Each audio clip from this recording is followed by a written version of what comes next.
अस्सलाम वालेकुम। तरहील पेपर कैसे निकलता है, कहाँ से निकलता है, कितने पैसों में निकलता है, इसके अलावा क्या विज़िट वीज़े वाले जब डिपोर्ट हो जाते हैं तो उनका तरहील पेपर निकलता है या नहीं निकलता है, या जो लोग उम्रा पर आ जाते हैं उनका तरहील पेपर निकलता है या नहीं निकलता है। ये कुछ ऐसे सवालात हैं जो मुझसे अक्सर भाई कमेंट सेक्शन में पूछते हैं, तो मैंने सोचा कि इसके ऊपर एक वीडियो बना दूं। अगर आपको ये वीडियो अच्छी लगे तो वीडियो को लाइक करना और चैनल को सब्सक्राइब करना ना भूलिए, क्योंकि इसी चैनल पर मैं आपको Saudi related informative videos upload करता रहता हूँ।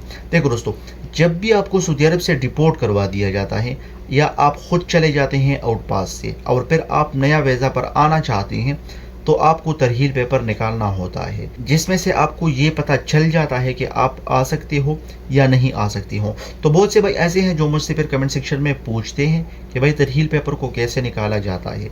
तो भाई तरहील पेपर जवाज़ात से निकलता है, किसी और जगह से नहीं निकलता है। तरहील पेपर निकालने के दो ही तरीके हैं, या तो आपके मुल्क में जो एजेंट हजरात है वो आपको तरहील पेपर निकाल के देता है, या अगर आपका कोई सऊदी अरब में मौजूद है तो वो आपका तरहील पेपर मकतब से निकाल कर आपको दिला सकता है। मैं आपको बताऊंगा कि आपके लिए बेस्ट तरीका कौन सा है, कि आपने कौन सा तरीका अपनाना है जिससे आप तरहील पेपर निकालें और वो जिनवन हो।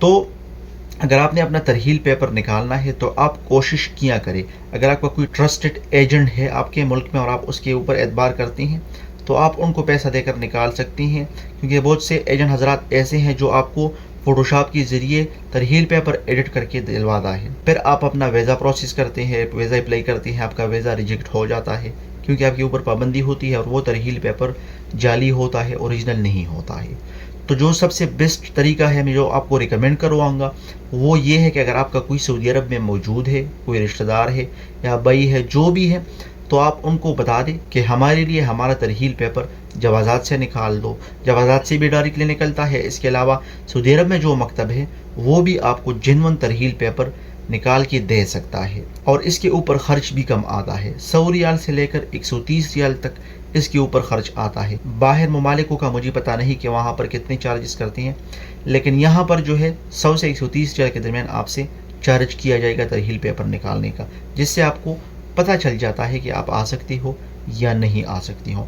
अब आते हैं अपनी दूसरी क्वेश्चन की तरफ, कि जो भाई विज़िट वीज़ा या उम्रा वीज़ा पर डिपोर्ट हो जाते हैं, क्या वो अपना तरहील पेपर निकाल सकते हैं या नहीं निकाल सकते हैं।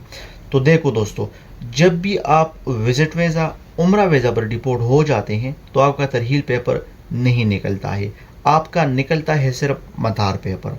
तरहील पेपर उन भाइयों का निकलता है जो इकामा पर यहाँ पर मौजूद होता है, जो वर्क वीज़ा पर यहाँ पर मौजूद होता है, तो उनका तरहील पेपर इकामा नंबर से निकलता है। तो विज़िट वीज़ा वालों का और उम्रा वीज़ा वालों का तरहील पेपर नहीं निकलता है। यहाँ पर मैं आपको एक टिप देता चाहूँ कि जो भाई भी विज़िट वीज़ा पर उम्रा वीज़ा पर डिपोर्ट हो जाते हैं तो उनको तरहील पेपर निकालने की ज़रूरत है ही नहीं, क्योंकि वो दोबारा नहीं आ सकते हैं, उनको परमानेंटली बैन करवा दिया जाता है। उम्रा वाले तो 10 साल बाद आ सकते हैं, लेकिन वो बहुत रेयर केसेस में उनका वीज़ा लगता है। किसी को भारी पैसा देकर उनका वीज़ा लगा दिया जाता है और फिर उनको डन बेस पर निकाल दिया जाता है। लेकिन 100 में से 99% लोग जब उम्रा या विज़िट वीज़ा पर डिपोर्ट हो जाते हैं तो वो फिर नहीं आ सकते हैं। आप अपने लिए वीज़ा अप्लाई ना किया करें, अपने पैसा ना ज़ाया किया करें। जो भाई यहाँ पर वर्क वीज़ा पर मौजूद होते हैं और वो हज के दौरान पकड़े जाते हैं, उनको डिपोर्ट करवा दिया जाता है, तो वो तरहील पेपर निकाल सकते हैं क्योंकि उनके पास ऑलरेडी इकामा होता है। होप आपको ये वीडियो अच्छी लगी होगी। अगर आपको ये वीडियो अच्छी लगी है तो वीडियो को अपने दोस्तों के साथ ज़रूर शेयर कीजिए, क्योंकि बहुत से दोस्त ऐसे हैं जिनका यही मसला है, ताकि उनको इस बारे में आगाही हो। इसके अलावा अगर आपका कोई क्वेश्चन वगैरह है या आप पूछना चाहते हैं तो आप मुझसे कमेंट सेक्शन में पूछ सकते हैं। मैं भरपूर कोशिश करूँगा कि आपको उस सवाल का जवाब दूँ और आपका इशू सॉल्व कर दूँ।